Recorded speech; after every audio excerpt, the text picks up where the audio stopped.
Queenie。你哋幾時識㗎？應該唔同時間喎，我哋你應該識佢先咯。嚇，係咪啊？我幾時識佢？我諗應該唔係中二，中學大二咯。哦，我諗應該大二啩，我唔記得啦。我諗係因為佢嚟咗 Samuel 我先識佢咯。係咯。我係本身同佢同一間學校嘅，即係 CC 同一間學校，你都係讀 Shoreline 嘅。但係我哋都係 Samuel 度識嘅。跟住我先知原來你都係讀 Shoreline 嘅咁樣。 Queenie, hello, congratulations！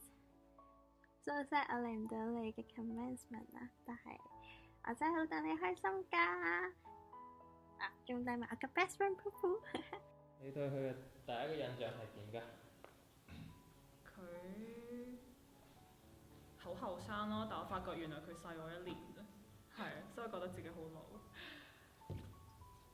我好似唔係，不過我記得 Queenie 煮嘢好叻咯，同係埋次次我哋 refreshment 冇人，佢一定會兩肋插刀咁樣幫我哋咯。嗯同埋啲嘢食真係好食嘅。同埋佢嘅手工藝係一級棒咯。 Yes。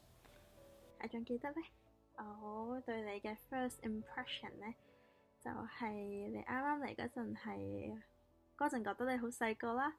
雖然我都唔係大你好多。第一個印象，我覺得呢個女仔有少少傻更更，但係識落去點之後傻就先？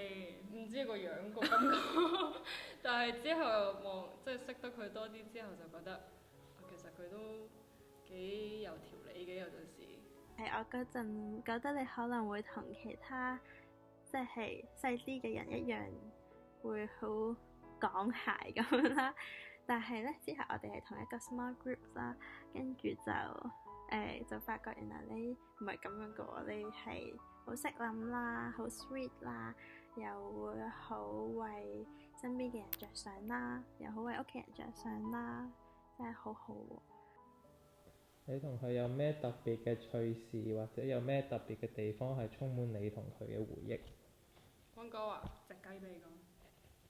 黑衣雞嗰隻喺溫哥華食嗰隻黑衣雞，我哋原先以為嗰隻雞係真係一隻雞，點知都原來係一隻雞嚟嘅，點知但係一隻雞入面係有好多飯嘅。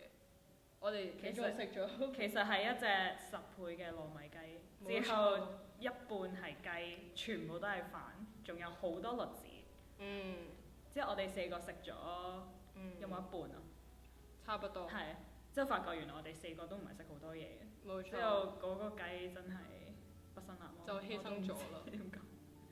仲要我哋完全唔知原來嗰隻雞係咁大隻咧，跟住 Serena 仲嗌咗碗飯添，之後我即刻 cancel 咗碗飯。同埋最好快啲考車牌啦，等我唔使自己一個揸上去。我哋其實都識咗都有4年啦，係啦。咁我覺得我哋好 memorable 嘅 moment 咧，其實係有好多，即係唔係淨係得一個啦。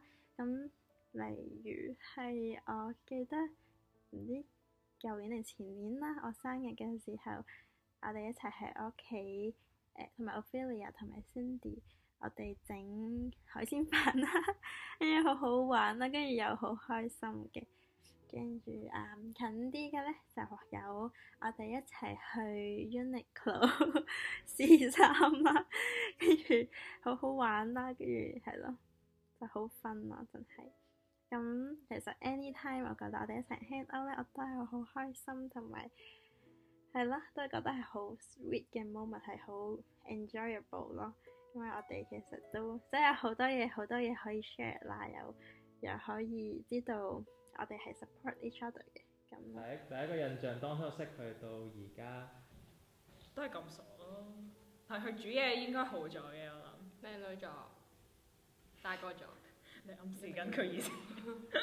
冇啊，隨住年齡嘅增長啦。係咯，我成熟咗咯，我覺得。唔知你畢咗業之後係咪返香港咯？但係如果你返香港嘅話，就希望我下年畢完業之後可以返香港嚟揾你，大家聚下舊咯。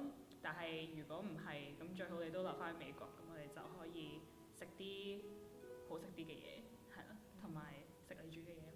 你畢業啦，我真係好為你感恩啦，好感恩神一直對你嘅祝福同埋帶領啦，all the way 咁樣。咁以後希望你之後人生嘅每一個 stage 咧，都係有神嘅同在啦，同埋都係充滿住好多好多嘅恩典啦。我哋都要好似之前咁樣啦，一直咁樣咁樣去 support each other 啦，同埋繼續為大家祈禱啊！好啦，就係咁先啦，see you later，I love you。哎呀，佢都要俾個合你。